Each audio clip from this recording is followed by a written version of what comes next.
Reflections More Ways Than One.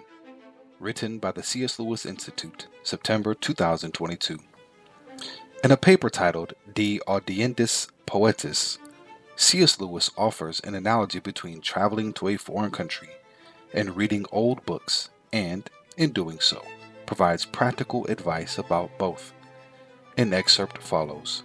There are more ways than one of reading old books. There are two ways of enjoying the past, as there are two ways of enjoying a foreign country.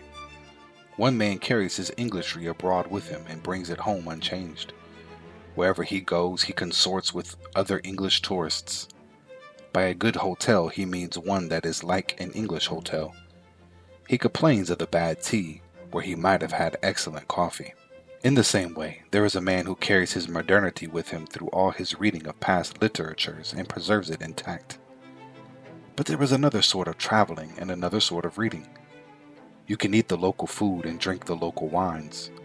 You can share the foreign life. You can begin to see the foreign country as it looks, not to the tourist, but to its inhabitants. You can come home modified, thinking and feeling as you did not think and feel before. So with old literature.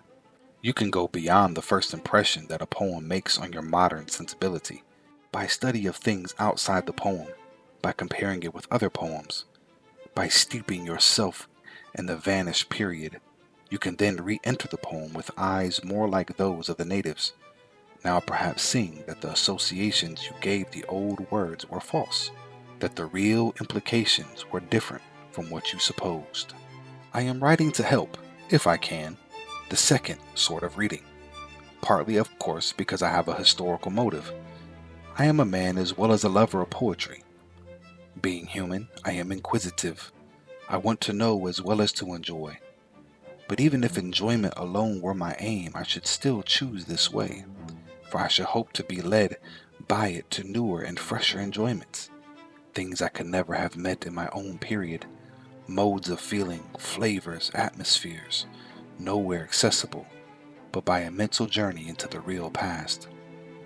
I have lived nearly 60 years with myself in my own century, and am not so enamored of either as to desire no glimpse of a world beyond them.